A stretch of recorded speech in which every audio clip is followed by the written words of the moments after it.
So last week we defined lament as a spiritual practice that allows us to process loss, devastation, grief, and injustice. And tonight we'll look at individual and corporate or communal lament.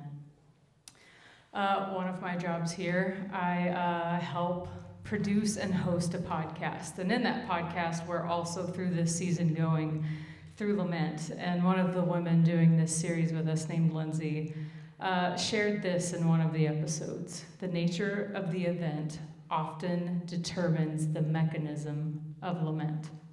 Meaning, sometimes an event calls for us to move our lament beyond the individual and into the community.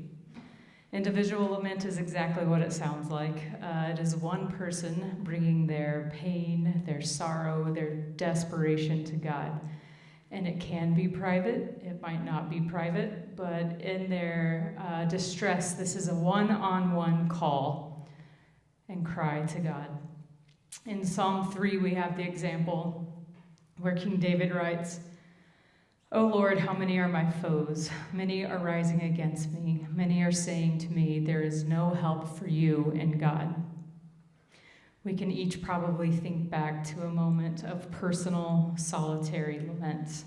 A moment of loss, whether that is a relationship, whether it's the loss of your health. It could be the loss of a loved one. It could be a loss of stability. It doesn't matter what it is. It matters that for you, the loss is devastating. My friend Kristen, who I met in my previous job, she very bravely shared a story with a training group. Before she moved here, Kristen worked as a juvenile probation officer in California, and one of the kids she built a relationship with was a 15-year-old boy named Larry. Life had not been kind to Larry. As a young, queer person of color, he had been failed by a lot of people and a lot of systems. At 15, he was homeless, after having spent much of his life navigating violent and unsupportive foster care and educational institutions. As she told us about him, I look back now and recognize that Kristen was lamenting something deeply personal. A classmate at 15 years of age ended up shooting and killing Larry at school because he was gay and likely transgender. She wept as she shared this story in front of all of us, and we were not a small group, and we bore witness to Kristen's lament that day, an act of individual lament. Corporate or communal lament, by definition, is the communal shared expression of grief, pain, or confusion, often brought before God in worship, that moves a community toward hope and solidarity. The nature of the event often determines the mechanism of lament. In the book of Lamentations, the final chapter shifts from this singular point of view to a communal voice saying, "Remember, O Lord, what has befallen us. Look and see our disgrace. We have become orphans, fatherless. Our mothers are like widows." And the book of Lamentations is recounting the destruction of Israel. It is lamenting who Israel was and contrasting it with who Israel is now.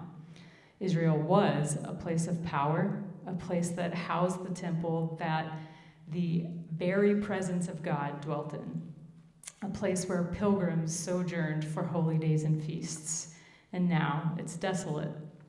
The streets, once full of worshipers, are empty, the temple is destroyed, the city gates are destroyed, and the city, once a symbol of power, is broken, annihilated, and subjected. The nature of the event often determines the mechanism of lament. I share this next part with extreme sensitivity and not to misuse a tragedy, but it is a very real picture of communal lament. It's one I drive past every day. In November, the North End community bore witness to a tragedy. An 8-year-old girl with a life full of potential impossibility ahead of her was struck by a car and did not survive the accident. Most of us didn't know her. Most of us didn't and don't know her family, but all of us recognize the injustice of a tiny, just getting started life being cut short. None of us grieved the way her family grieved. None of us felt the level of devastation that they felt, but all of us felt devastated. We were heartbroken. If you were like me, you were very angry. We were disoriented in our sorrow. And the community held vigils because they needed somewhere to put their grief. They needed somewhere to put their despair. And on Harrison Boulevard, as you drive past the intersection, decorated for this young girl, it's lament. It's communal lament. Every votive, every ribbon, every sign.